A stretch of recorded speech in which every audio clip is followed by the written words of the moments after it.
Welcome to learners valley. आज हम मज़ीद प्रॉपर्टीज़ को पढ़ेंगे। इससे पहले हमने 5-6 बहुत इंपॉर्टेंट प्रॉपर्टीज़ पढ़ी थी। कम्यूटेटिव प्रॉपर्टी, एडिशन और मल्टीप्लिकेशन की, एसोसिएटिव प्रॉपर्टी, एडिशन और मल्टीप्लिकेशन की, plus distributive property of multiplication over addition and subtraction. आज हम बात कर रहे हैं additive inverse.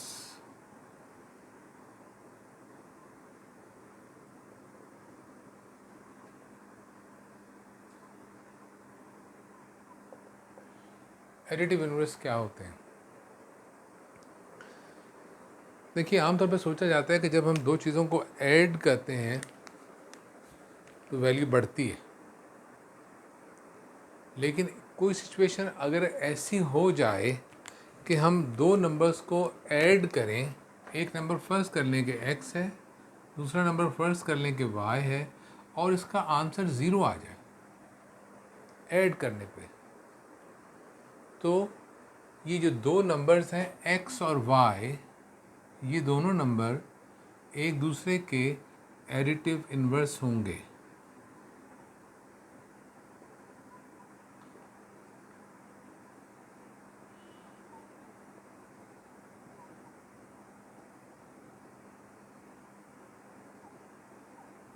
Additive inverse of each other. इस सिचुएशन में अगर x और y को ऐड करें और आंसर 0 आ रहा है तो x एडिटिव इन्वर्स है y का और y एडिटिव इन्वर्स है x का। ये तो इसकी डेफिनेशन हो गई। अब सवाल होता है कि अगर एक नंबर आपको दिया जाए तो आप उसका एडिटिव इन्वर्स कैसे मालूम करेंगे? मैं इसके लिए बहुत तफसीली थियोरेटिकल मेथड नहीं बताऊंगा अभी फ़िलहाल हम एक शॉर्टकट मेथड देखेंगे जो कि नॉर्मल किताबों में और नॉर्मल स्कूल में पढ़ाया जाता है, ताकि आप एडिटिव इन्वर्स कैलकुलेट कर सकें। इसके बहुत तफसीली तरीके भी हैं जो बड़ी क्लासों में पढ़ाए जाते हैं। मिसाल के तौर पे एक नंबर है 5, आपको इसका एडिटिव इन्वर्स मालूम करना है कि इसका एडिटिव इन्वर्स क्या होगा। तो इसका एडिटिव इन्वर्स मालूम करने का एक सिंपल तरीका याद रखिए कि आपको इस नंबर का साइन मालूम होना चाहिए कि इस नंबर का साइन क्या है। इसके साथ कोई साइन नहीं लगा हुआ है, ये भी एक निशानी है, इसका साइन क्या होगा। इसके अलावा ये नंबर जो है 0 से बड़ा है, ये दूसरी निशानी है कि इसका साइन क्या होगा। तो अंडरस्टूड सी बात है कि ये नंबर पॉजिटिव है, जो कि शो करना ज़रूरी नहीं है। तो एडिटिव इन्वर्स हम निकालना चाह रहे हैं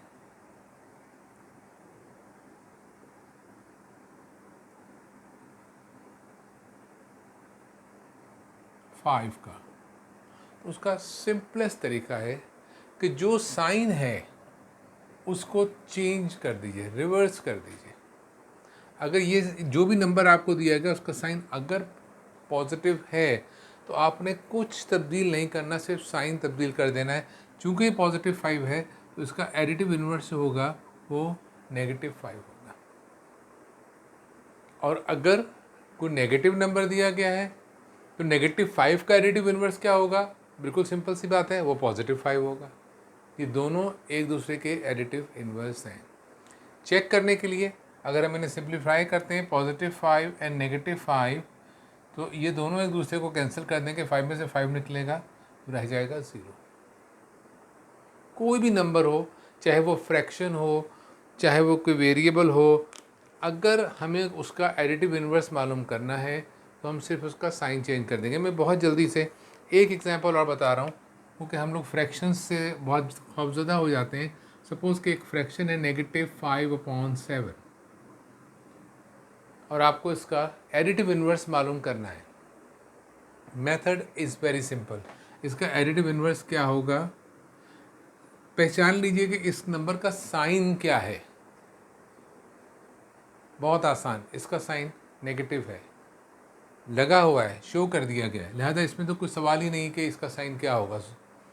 तो जो उसका एडिटिव इन्वर्स होगा वो क्या होगा, हम इसके साइन को रिवर्स कर देंगे, नेगेटिव को पॉजिटिव बना देंगे। वही नंबर एज इट इज़, सिर्फ साइन चेंज हो जाएगा।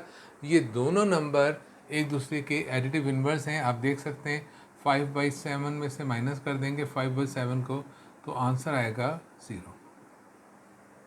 ये एडिटिव इन्वर्स की टोटल कहानी है, इसमें कुछ नहीं है इसके अलावा। लेकिन जब भी हम एडिटिव इन्वर्स की बात करते हैं तो एक चीज़ हमारे सामने आती है कि जब भी एडिटिव इन्वर्स को ऐड करते हैं तो आंसर हमेशा 0 आता है। 0 की बड़ी अहमियत है एडिटिव इन्वर्स के अंदर, इसलिए हम 0 को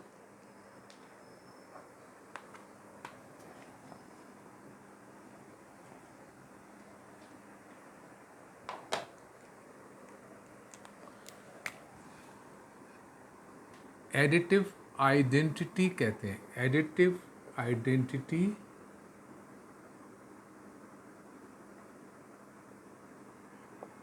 दैट इज 0। एडिटिव इन्वर्स को जब भी ऐड करते हैं आंसर 0 आता है, और 0 एडिटिव आइडेंटिटी है। ये भी एक प्रॉपर्टी है, याद रखनी है। इसके बाद एडिटिव इन्वर्स के बाद एक और इन्वर्स आता है जिसको हम कहते हैं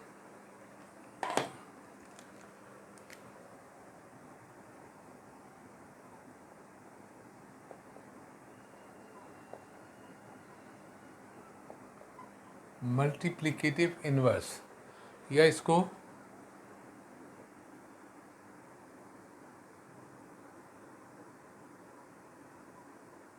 रेसिप्रोकल्स भी कहते हैं।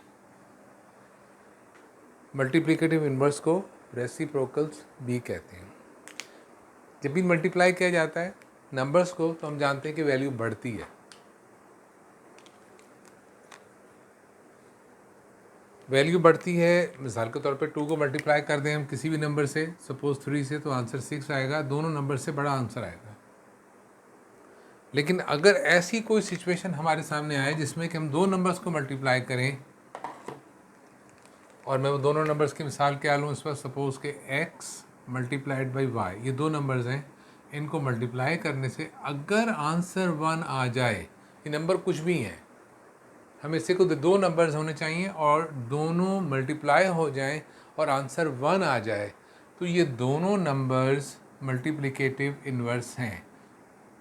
या इन दोनों नंबर्स को हम कह सकते हैं कि ये रेसिप्रोकल्स हैं। x और y रेसिप्रोकल्स हैं क्योंकि इनकी प्रोडक्ट मल्टीप्लाई करने के बाद इनका आंसर 1 आ रहा है।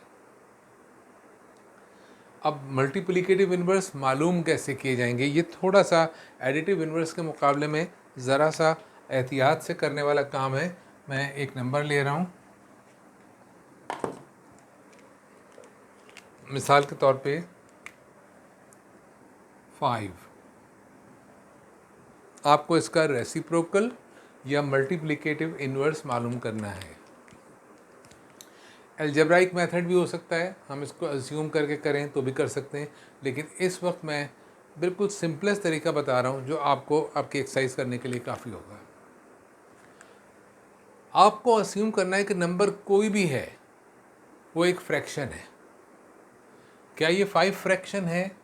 हम पहले पढ़ चुके हैं कि हर नंबर को फ्रैक्शन में तब्दील किया जा सकता है रैशनल नंबर में। ये एक सिंपल इंटीजर है, लिहाजा ये रैशनल नंबर है। इसकी मिसाल क्या बताई थी मैंने आपको कि ये एक्चुअली 5/1 है। अगर गिवन नंबर को फ्रैक्शन है तो फिर तो ये मुश्किल बात नहीं है, आसानी से पता चल जाएगा उसमें न्यूमरेटर भी है डिनोमिनेटर भी है। लेकिन अगर कोई होल नंबर दिया गया हो तो फिर थोड़ा जहन में ख्याल आएगा कि ये फ्रैक्शन कैसे है। तो याद रखें जब भी कोई होल नंबर हो उसका साइन कुछ भी हो, उसका डिनोमिनेटर 1 होता है। जब हम इसका रेसिप्रोकल बनाने जाएंगे या मल्टीप्लिकेटिव इन्वर्स, रेसिप्रोकल ऑफ 5, तो क्या करना है आपको, न्यूमरेटर और डिनोमिनेटर को एक्सचेंज कर देना है। न्यूमरेटर डिनोमिनेटर की जगह चला जाएगा, डिनोमिनेटर न्यूमरेटर की जगह आ जाएगा। जैसे कि यहाँ पे नंबर तो खाली 5 दिया गया था, लेकिन हमें मालूम है कि इसमें डिनोमिनेटर 1 है। जब हम इनकी जगह तब्दील करेंगे तो ये नंबर बन जाएगा 1/5।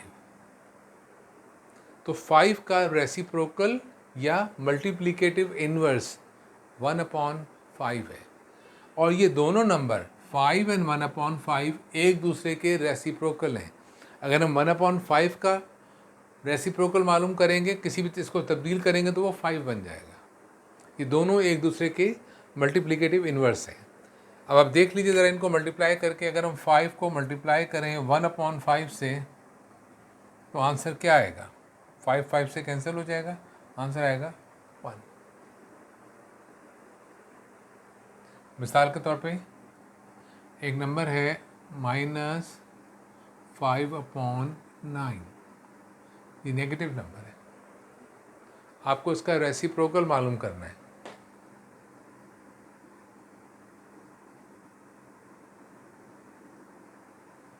-5/9। अब इसके अंदर हमें साइन से कोई इंटरेस्ट नहीं है, साइन जो भी है वही साइन रहेगा, लेकिन न्यूमरेटर और डिनोमिनेटर को पहचानना है, जो इसमें ज़्यादा आसान है बनिस्बत होल नंबर के, कि हमें पता है कि इसका न्यूमरेटर 5 है, डिनोमिनेटर 9 है। हम इन दोनों की जगह तब्दील कर देंगे, साइन को कुछ नहीं करेंगे, तो इसका रेसिप्रोकल होगा -9/5। याद रखिएगा 0 का साइन तो कुछ नहीं होता है, लेकिन 1 पॉजिटिव आना चाहिए। अगर दो नंबर्स को मल्टीप्लाई करके -1 आंसर आएगा तो वो रेसिप्रोकल नहीं होंगे। ये जो 1 की हम बात कर रहे हैं ये हमेशा +1 आना चाहिए। अब आप चेक करना चाहें, -5/9 multiplied by -9/5, so negative into negative it will be positive। 5 multiplied by 9 over 9 multiplied by 5, so 9 9 5 5 cancel, और मल्टीप्लाई कर लीजिए, 9 5 से 45 होगा, दोनों 45/45 कैंसिल हो जाएगा, आंसर आएगा +1। सो दिस इज क्लियर कि ये दोनों रेसिप्रोकल हैं एक दूसरे के, या ये मल्टीप्लिकेटिव इन्वर्स है। मल्टीप्लिकेटिव इन्वर्स के साथ हमें पता चला कि 1 जो है ये बड़ा इम्पोर्टेंट है। तो 1 को जैसे एडिटिव इन्वर्स के अंदर 0 आता है हमेशा आंसर, तो 0 को हम कहते हैं एडिटिव आइडेंटिटी। इसी तरह से 1 जो है उसको कहते हैं मल्टीप्लिकेटिव आइडेंटिटी।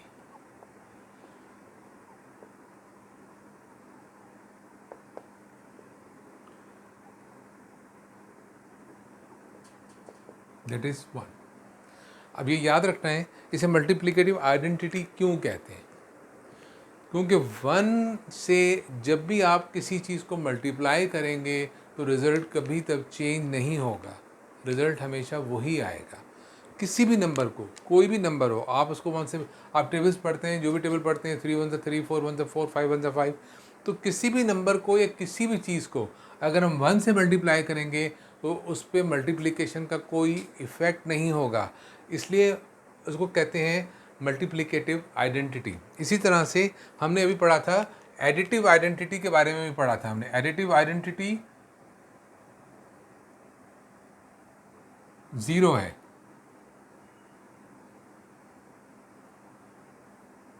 तो क्यों कहते हैं इसे एडिटिव आइडेंटिटी, क्योंकि 0 को किसी भी चीज़ में आप ऐड करेंगे उससे रिजल्ट पे कोई फ़र्क नहीं पड़ेगा। 0 ऐड होकर के कोई इम्पैक्ट नहीं डालता, इसलिए इसे कहते हैं एडिटिव आइडेंटिटी। ऐड करें या सब्ट्रैक्ट करें, 0 किसी भी रिजल्ट को चेंज नहीं करेगा। सेम वे 1 से किसी भी नंबर को मल्टीप्लाई करेंगे कोई फ़र्क नहीं पड़ेगा रिजल्ट पे, इसलिए ये कहलाते हैं additive identity and multiplicative identity. आपकी किताब में एक्सरसाइज 1.2 के अंदर क्वेश्चन नंबर 1 पर हैं हम अभी तक, तो इसमें आप देख सकते हैं कि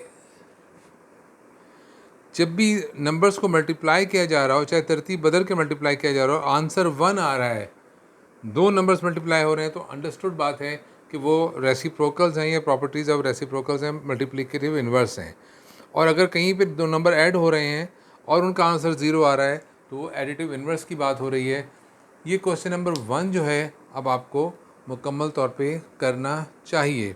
मैं इसमें से एक क्वेश्चन ले रहा हूँ सिर्फ, और एग्जाम्पल के तौर पे सॉल्व कर रहा हूँ आपके सामने। कि आप समझ जाएं कि एक सवाल को लिखने का तरीका कैसा हो सकता है। सवाल मुश्किल नहीं है, सिर्फ सवाल को जिस तरह लिखा गया है किताब में वो मुश्किल नज़र आता है। ये क्वेश्चन नंबर 1 का आखिरी पार्ट है, 12th पार्ट है, ये मैं कर रहा हूँ। आप लोग इसको कोशिश करेंगे करने की, और अगर कोई दुश्वारी हो तो आप मुझे कमेंट्स देंगे, मैं आपकी मदद करने की पूरी कोशिश करूँगा। देखिए 12th पार्ट है, दिस सेज √2/3 मल्टीप्लाइड बाई 3/√2। दो नंबर्स मल्टीप्लाई हो रहे हैं। फिर उन्होंने क्या किया, इज इक्वल टू, इनकी तरतीब बदल दी।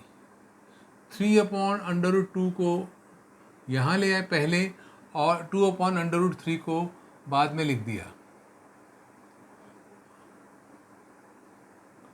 √2/3 को। तो ये कौन सी प्रॉपर्टी है? सेम नंबर्स हैं दो, सिर्फ इनकी तरतीब को बदला गया है। हमें मालूम है कि मल्टीप्लाई होने वाले नंबर्स की तरतीब को बदलने से उस नंबर पे कोई फ़र्क नहीं पड़ता, रिजल्ट सेम रहता है। तो ये प्रॉपर्टी है कम्यूटेटिव प्रॉपर्टी ऑफ मल्टीप्लिकेशन। तो आपको ये बताना होगा कि पहले तो उसमें कम्यूटेटिव प्रॉपर्टी ऑफ मल्टीप्लिकेशन इस्तेमाल हो रही है। दूसरे नंबर पे आप चाहे इसको सिंप्लीफाई करें या इसको सिंप्लीफाई करें, दोनों सूरतों में क्या होगा कि अगर इसको करेंगे 3√2 ये कैंसिल हो जाएगा, क्या बचेगा 1। सेम वे यहाँ पे देखेंगे तो 3 से कट जाएगा, ये कटेगा, आंसर दिया हुआ है 1। तो ये अंडरस्टूड सी बात है कि सबसे पहली जो प्रॉपर्टी इसमें इस्तेमाल हो रही है वो हो रही है कम्यूटेटिव प्रॉपर्टी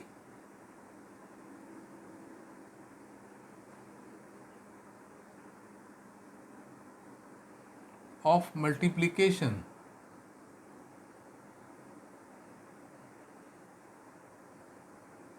दूसरी प्रॉपर्टी जो इसमें इस्तेमाल हो रही है वो है रेसिप्रोकल प्रॉपर्टी कह लीजिए,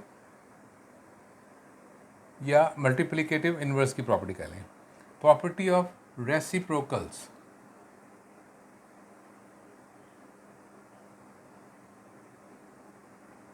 इसमें ये दोनों नंबर जो हैं एक दूसरे के रेसिप्रोकल हैं, इसलिए ये मल्टीप्लाई होंगे तो आंसर 1 आएगा हमेशा, और आंसर दोनों सूरतों में सेम आ रहा है। तो लिहाजा इनकी तरतीब के बदलने में जो प्रॉपर्टी है वो है कम्यूटेटिव प्रॉपर्टी, और रिजल्ट चूँकि 1 आ रहा है मल्टीप्लाई होने के बाद, इसका मतलब ये दोनों नंबर एक दूसरे के रेसिप्रोकल हैं।